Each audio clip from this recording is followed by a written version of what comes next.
Համայնքի բյուջեն ձեր հարկատու ծնողների կողմից վճարված հարկերի հաշվին ձևավորված ֆինանսական միջոցներն են։ Իսկ այդ ձեր ծնողների վճարած հարկերը դուք արդեն հնարավորություն ունեք ծախսելու ձեր առաջարկների գաղափարների շրջանակում։ Տարածքային կառավարման եւ ենթակառուցվածքների ու ֆինանսների նախարարությունների ներկայացուցիչները Արենի համայնքի միջնակարգ դպրոցում են։ Բարձր դասարանցիներին ներկայացնում են մասնակցային բյուջետավորման ծրագիրը։ Եթե նախորդ տարի այն 4 համայնքում է փորձարկվել, այս տարի արդեն 21 համայնքում է իրականացվում։ Գաղափարը պարզ է, համայնքի բնակիչները առաջարկներ են ներկայացում սոցիալ-տնտեսական կյանքին միտված ենթակառուցվածք ստեղծելու, եւ եթե այն համապատասխանի չափանիշներին, քվեարկությամբ ստանա անհրաժեշտ ձայներ եւ տեղավորվի սահմանված գումարի մեջ, ապա կյանքի կկոչվի։ Քանի որ մասնակցային բյուջետավորումը այս տարի առաջին անգամ է իրականացվում մեր համայնքում, այդքան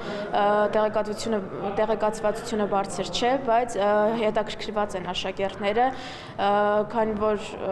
իրենց էլ է հետաքրքրում, որ իրենց միջոցով համայնքում փոփոխություններ իրականացնեն ու իրենց ցանկացած նախաձեռնություն իրականացնեն։ Ընդհանուր 1 միլիարդ դրամ է հատկացվելու 21 համայնքի, որի ուղիղ կեսը հավասարաչափ է բաշխվելու, իսկ մյուս կեսը կբաշխվի արդեն համայնքներին հատկացվող դոտացիայի կշռին համապատասխան։ Համայնքն էլ պետք է առնվազն 20% ներդրում ունենա։ Եթե նախորդ տարի մենք այցելում էինք համայնքներ եւ մարդիկ ընդհանրապես համայնքներ կային, որ տեղեկացված չէին մասնակցային բյուջետավորման բուն գաղափարախոսության այությանը, բայց այս տարի արդեն համայնքներում բարձրաձայնում են այնպիսի հարցեր, որոնք իրոք խնդիրներ են առաջացրել եւ խնդիրների լուծման վերաբերելի խորհրդատվություն են ակնկալում։ Հենց տեղում աշակերտներին հնարավորություն տրվեց խմբեր կազմել եւ քննարկել, թե ծրագրով ինչ կցանկանան տեսնել համայնքում։ Պատկերացումները տարբեր էին՝ խաղահրապարակների կահավորումից մինչեւ նոր զբոսայգի։ Իսկ ինչու է իրազեկումն այս անգամ դպրոցականների շրջանում իրականացվում։ Տեղական ինքնակառավարման մասին օրենքը նշում է, որ յուրաքանչյուր 16 տարին լրացած անձ հնարավորություն ունի մասնակցելու համայնքում տեղական ինքնակառավարմանը եւ հաշվի առնելով օրենսդրական այս կարգավորումը բարձր ենք գնահատում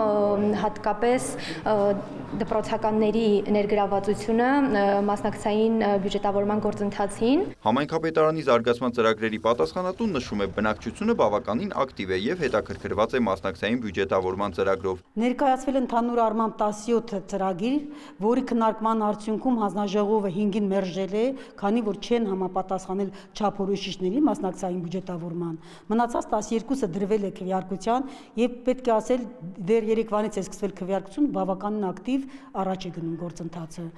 Տարբեր ոլորտի ծրագրեր են՝ մարզահրապարակներ, խաղահրապարակներ, զբոսայգիներ, մշակույթի տներ, ճանապարհներ, ջրամբար։ Բոլոր համայնքներում արդեն ծրագրերի ներկայացման ժամկետն ավարտվել է։ Այժմ իրազեկումներ են, որպեսզի բնակիչները քվեարկությամբ մասնակցեն եւ իրենց ձայնը լսելի դարձնեն։ Տարբեր համայնքներում քվեարկության ժամկետի ավարտը տարբեր է, սակայն ապրիլի 1-ին պետք է արդեն ընտրված 21 համայնքն էլ ավարտեն այդ փուլը եւ հայտով դիմեն տարածքային կառավարման եւ ենթակառուցվածքների նախարարություն։ Դատելով համայնքների կայքերից,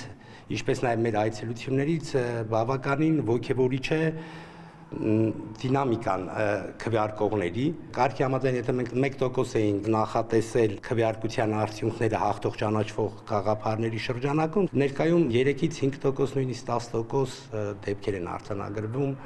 դեռևս հենց քվեարկության արդյունքները որոշ համայնքներում ավարտված չեն։ Մոտավոր գնահատականներով 10-15 առաջարկից մինչև 70-75 առաջարկներ լինում են։ Ծանոթացնում են առաջարկությունների ներկայացման, քննարկումներին մասնակցության, քվեարկության եւ ծրագրի իրագործման մանրամասներին։ Կան որոշակի չափանիշներ, որոնք ծրագրերը պետք է բավարարեն, որպեսզի պետական աջակցություն ստանան, մասնավորապես պետքա ինքը